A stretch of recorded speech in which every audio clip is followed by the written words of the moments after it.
Xianyun's banner is going to be gone soon. And before that, I wanted to give my final verdict, final thoughts, and just overall review on the character Xianyun. Starting off with first impressions. So on Xianyun's release, I was kind of confused whether they wanted you to go for a healing build or they wanted you to go for the plunging gimmick. And it became very obvious very quickly they want you to focus on the plunging. Of course, showing D-Luke and stuff like that in the live stream. But even then, I saw that she only actually has the buff against one target.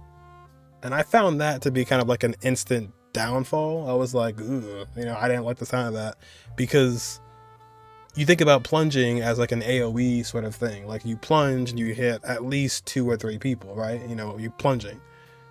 So you also think about Xiao, right? Or Xiao's whole thing is plunging, he's usually hitting multiple targets. So that was kind of like an off put for me. I was like, ugh, like why would she only buff against one target? It's kind of weird.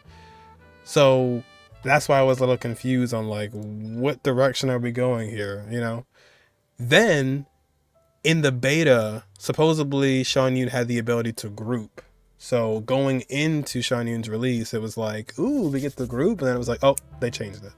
So if you didn't know, she used to have like a grouping ability as one of her passives. And she kind of has like a slight gather, but it's not a group like it was actually going to be. So people were kind of upset about that as well. And me knowing about that afterwards, I was like, oh, that would have been cool, But in the beginning, like I said, first impressions, I was actually kind of excited for the release, but I was like, there was a lot of things that were kind of turning me off from being excited for the character. And last but not least, when you have a character like this who introduces not something new, but semi-new, kind of new, a thing that we're not actually used to, it kind of leaves our heads like boggling, like, what are we going to do with this character? Where are we going to put this character? What's going to happen? Everybody was just thinking about Xiao and D-Luke, because D-Luke has the highest multiplier, and we just kind of were in limbo. So on release, I was kind of going on the down slope in terms of, our accounts and what it's going to do for them. But I was still kind of excited lore wise. But those were my first impressions in terms of like her release. And as I played her a little bit more and more, I was still kind of confused and was wondering, should I just do my normal combos instead, or should I try and incorporate a plunge? And with that being said, let's get into how good is her buff. So right off the bat, the buff is good. The buff is very substantial. You will notice the buff at C0. It is a very good buff. And what's also very interesting about Xianyun too is her buff isn't actually a part of her 3 main talents. It's not a skill or a burst. It's actually her passive talent. It was just the fact of getting her to her A4 would actually unlock this. So it's kind of like a fixed unlock. You don't really have to level your talent. You just get to this, level her up as a character, and you have this. And you most likely will not hit the maximum. It's pretty hard to hit the maximum. But either way, with these kind of buffs, like just getting a good amount, like a good amount of attack, you will see a pretty big difference. Now, Furina is definitely Xianyun's best friend, especially with how her healing works. But we'll get into that a little bit later. Just know that Xianyun's buff by itself is pretty substantial, and it is pretty good. At C0, you will wonder, should I just go with the plunging or should I just go with a normal combo, because it may be kind of similar? But you will notice characters who usually don't really do that much damage, once they have Xianyun's buff, you will see it rise, and it will kind of be very funny and very comedic to see like physical numbers really high through plunge, or even like archers do like high damage with plunges. People like Kazuha just doing his E, but you also have the Xianyun buff at the same time. Gamin going crazy with her buffs. Any catalyst user, plunge Tao, even Dia is gonna hit pretty hard with a Xianyun buff. And once again, a C0 Xianyun, just her buff alone is pretty substantial. Of course, your artifact set, how much attack you have, what you're using, your teammates, that's going to factor in. But her buff by itself is great. However, it's not a thing that's going to be extremely night and day. Like I said, it's a substantial buff in itself, but when it comes to like a big difference, C2 is what's going to make that change. Like if you have a C2 Xianyun, that's when things really go above and beyond, because the buff is basically like doubled. So that's when you're really going to see wacky things, and you could pretty much take any character and do crazy things with them and actually see some very big numbers. But even at C0, you can still see a substantial difference with characters you normally wouldn't, like someone like Sucrose, or like I said, even bow characters, even, you know, people that you usually wouldn't see do damage, you can make do damage. And that's what's kind of really cool about the character as a whole, that they didn't just make the buff whatever. The buff is pretty good at C0.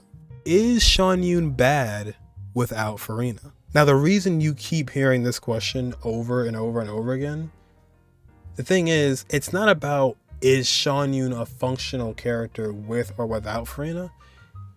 It's more of, should I pull Xianyun if I don't have Furina, because Xianyun's kit works so well and synergizes so well with Furina's kit. Xianyun is a great character to help get those fanfare stacks up for Furina, because she heals so much. She heals the whole party. She heals the whole party consecutively, like each tick after the burst. So it's such a good synergy. They're like this, like they're best friends. Now the answer is no. Xianyun is not bad without Furina. However, you know, like I just mentioned, they synergize exceptionally well. And every character has their rerun. So it's not like if one person goes away, they're gone forever. You know what I mean? So maybe you just get it in the wrong order. Maybe you get Xianyun first and you don't have Furina, and you get Furina later. So to me, the question is just kind of like pick your poison. Like you either get one first without the other, or you get the other one first and then get the other one later. However, let's say you don't like Furina, you don't want Furina, you never even want to pull for this character disgusts you, you do not want Furina on your account. If that's the case and you want Xianyun, trust me when I say you can most definitely still make her work. Is it going to be as good? Of course not. But you can still make her work. And the thing about Xianyun is, Furina is awesome because she buffs everybody. So does Xianyun, but she buffs the plunges. So you can still have that fun plunge factor, if you find it to be fun, by the way. If you find plunges fun, you're definitely going to want to pick up Xianyun. If you don't, you shouldn't even be worried about it anyways. But the point is, she will not be as good without Furina, but it will still very much be functional. And also too, I want to add something. There's always been like the Jean versus Xianyun scenario. If you already have Jean and you're just trying to maximize your Furina, you can just stick with your Jean. I'll be honest, Xianyun is not somebody who you should pick up just because you want to maximize your Furina. There are other ways to do that, and if you want to, you obviously can. But Xianyun is more of, hey, you want to plunge? Pick me up. You know what I mean? Like that's kind of the character you're looking at here. If you want to use it just for healing, I mean, you can knock yourself out. But yeah, I'd say if you already have Jean, stick with your Jean if you just want to see your Furina thrive. But if you don't have Jean, you're looking for someone that you can use. I mean, Xianyun will have her limited banners. But like I said, I feel like, you know, it's kind of a waste to get Xianyun just for the healing when she has the whole plunging fiasco and the whole plunging gimmick. So yeah, that's just my personal opinion, but at the end of the day, she will definitely still work the same, and she'll heal you a lot, and most definitely will let your Furina thrive in Furina teams. Exploration. Now just real quick, I want to touch on this because it is something that's worth talking about. Her exploration is great, and I will say at C0, it's not the best, but with C1, it really changes her whole deal. At C0, you're gonna have to wait for about 10 seconds. It won't be as long if you don't do the plunge, but it's still pretty nice even at C0 just to be able to do this every 10 seconds. And of course, like I said, if you want to go for the C1, trust me, you're gonna have a great time. And the thing is too, when it comes to Xianyun, it's not so much of a vertical increase, it's a way more of a horizontal increase. You don't even really want to mash it, you want to like kind of press it one step at a time, because it's more about jumping for her than it is about like flying through the air. Xianyun is not flying, she's jumping. So you kind of want to do like a 1, 2, 3 kind of thing with her, and she'll go out very far. And it's great when you're like on mountains, like in Shenyu Vale, for example, or just anywhere in Liyue for the most part. It'll really be helpful in that scenario. But I've learned that mashing it constantly doesn't really do much, and it's kind of awkward because you just go nowhere. But if you're trying to go up, maybe you can utilize that. But mashing it is not the way. You definitely want to take your time with it and go like a 1, 2, 3 kind of thing. She has a brand new passive where you will actually glide faster. It's actually very funny because Venti has a line that's called Wouldn't Gliding Be Faster? But meanwhile, he doesn't have the passive, Xianyun does. So I found that very funny. But this is a brand new passive. All the other ones, I think, let you glide longer, or they don't take as much gliding stamina, or as much stamina to glide. But Xianyun actually lets you glide faster. So that is a perk worth mentioning. And her just on her own is really good for exploration. Throw Gaming in there for a little thrust forward or a kick up. Wander, you know, a speed character with like the sprinting passive, and you're well on your way to a super exploration team. And last but not least, pull value. So when it comes to pull value, that is something where I like to separate two different kinds of people: newer players and older players. For newer players, honestly, I wouldn't be too fond of this character. I would much rather focus on just like learning the normal game's mechanics first, and just kind of understanding how the game works in terms of like combos and stuff like that, and elements and reactions. Focus on the characters who are going to get you through things and like give your account a power boost. I wouldn't be too focused on someone like this. Wouldn't be the greatest character for a newer player. It'd be great exploration wise, but let's say you're free to play or just starting out and this is like one of your first characters, it may be kind of awkward, you know? So for newer players, I wouldn't really recommend Xianyun in that regard. However, older players, 1000%. 1000%. And the reason why I say that is because as a long-time player, we've been around for a while now, and we've seen so many vape carries, we've seen so many, you know, DPS there, DPS here, DPS there, healer, supporter, sub DPS, yada yada yada, you name it, right? But Xianyun is a character who actually mixes things up. She spices things up. She adds some flavor. She is actually someone who is going to revitalize your excitement in this game. Like, as a longtime player, this is going to be the character that makes your eyebrows raise, makes your eyes open and go, oh shoot, like they're actually exploring their own mechanics and like kind of living up to a little bit of the potential that they could live up to. They're actually using the things in the game that don't really get too much shine, you know, aside from Zhao back in 1.3. So the ability to just be able to take any character and make them plunge and it actually does damage. You're taking people like Dia and allowing them to clear it no problem, or like people that usually would not be able to do damage like that, they can do it with Xianyun.